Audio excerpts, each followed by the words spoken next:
It was a wild season in 2018, culminating with another Patriots Super Bowl championship. Now teams are looking to rebuild and reload at the draft in Music City. Today, the microscope is on America's team. Hello everyone, I'm Erin Reynolds. Welcome to our inside look at the draft only on yourbasin.com. The Cowboys are without a first-round pick this year. Dallas gave up that first-round pick to acquire wide receiver Amari Cooper. Recently, we were able to catch up with the original number 88, Cowboys legend Drew Pearson, to get his thoughts. What do you make of, I guess, obviously kind of going for it now and giving up those first-round picks? What did that trade, I guess, kind of signal to you as far as the goals that this organization has and what they're going to need to do in the years to come? Well, you know, they're going for it. You know, they're trying to make moves to try to better the football team, and that was one to make a move to better the team. The difference was that Amari Cooper's age, you know, he's, 25, so he's got a lot of years left. So you look in the draft, you see what kind of wide receivers are there. You say, I don't think anybody's as good as Amari Cooper. So you don't waste a number one pick on a rookie. You get one on a veteran guy that's been in the league 4 years. He's that kind of quality guy, and you got to have those kind of quality guys to win, and the Cowboys saw that. Kind of speaking to that core, what do you see as some of the what do you like about the core guys that are there that are, you know, going to be there for the foreseeable future if all works out? You know, when you talk about Dak Prescott, Ezekiel Elliott, Amari Cooper, and then some of those playmakers on defense, and what do you maybe think are some areas, those last few pieces?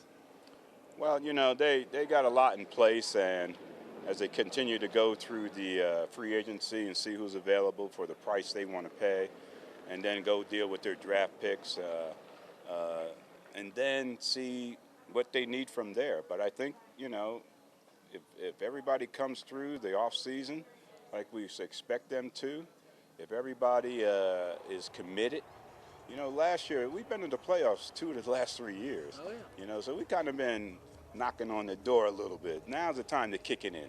If they can continue to bring the right guys in, and now you're coaching Kellen Moore, geez, what is he going to do? You know, he's got a lot to prove, so maybe he'll open up the offense and not be so restrictive like Linehan was. So I see the future bright for the Cowboys. We had a top 10 defense last year. Yeah. So that's in place, and get DeMarcus Lawrence happy, give him some money, more money, more money. That's all these guys want, more money, and see what happens. So, and then you look at the rest of the division.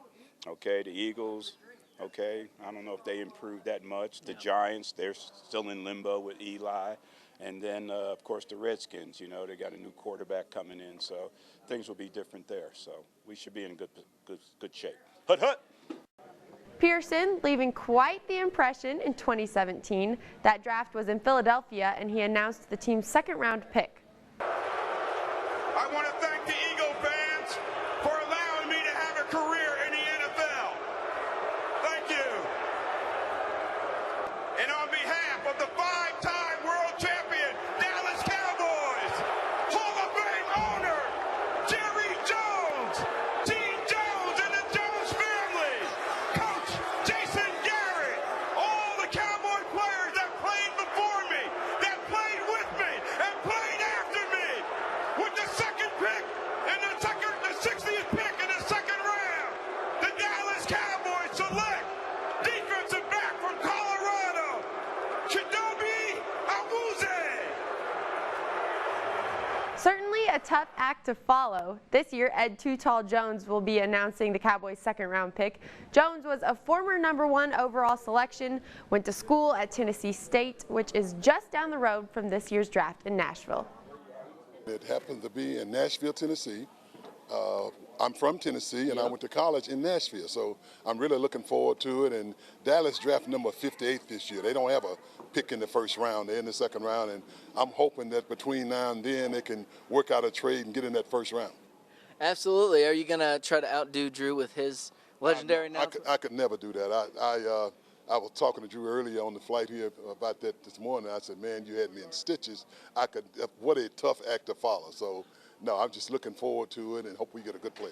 That is a tough one indeed. What stands out to you, just talking about the team a little bit, looking at this defense and this young core they have, and particularly the strides they made this past season?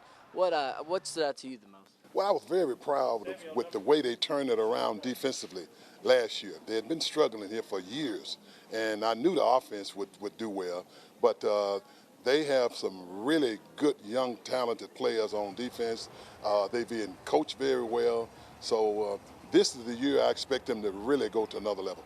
Well, is there anything on the defensive side that you think if they got a young player who could maybe learn under some of these young guys, you know, a Leighton Vander Esch, a Sean Lee? They just have to hope that the players that they have will continue to improve.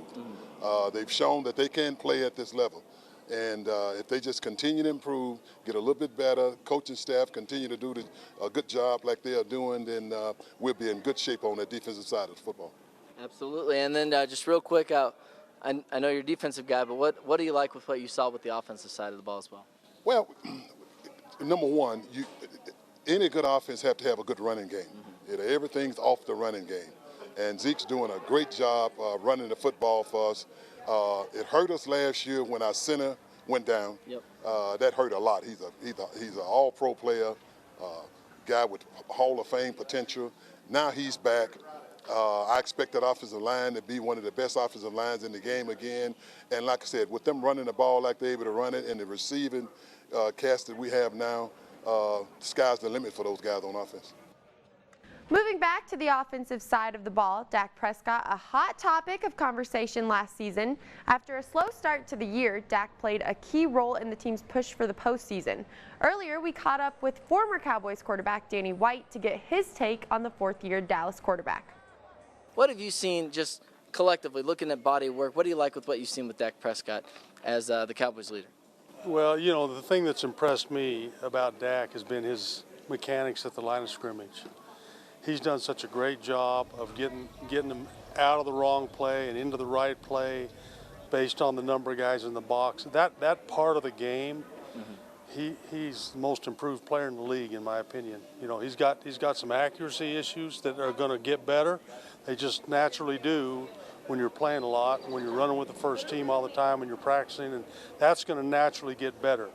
But other than that, man, I mean, I think about where I was in my third year, you know, and I never even saw the field. So he's going to have a great career. I think we're lucky to have him, and just got to surround him with the right people now. Really quick, talking about the draft, because it is coming up. The Cowboys, they don't have that first-round pick, but as you mentioned, losing Cole Beasley, Terrence Williams, they do bring in Randall Cobb and some others in free agency. But if there's been some talk that they might go out and try to get a wide receiver, what type of player do you think would benefit the most in the Cowboys in terms of that wide receiving core? We need that guy right there. That's what we need.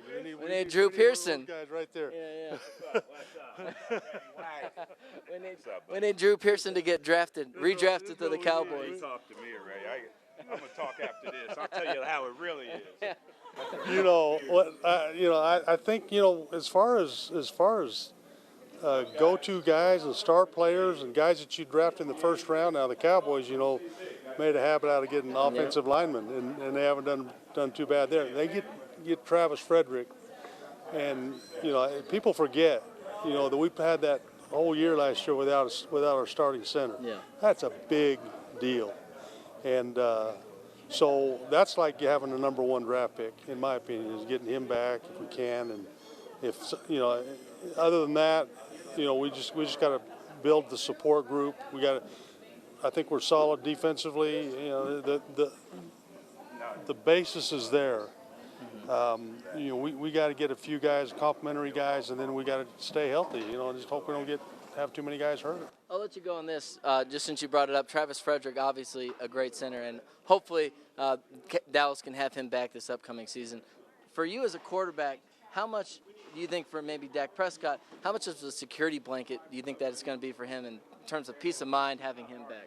Let me tell you, it's huge because you have to just completely forget about the pass rush, you know, and let your center take care of that. And he's got to set up the protection.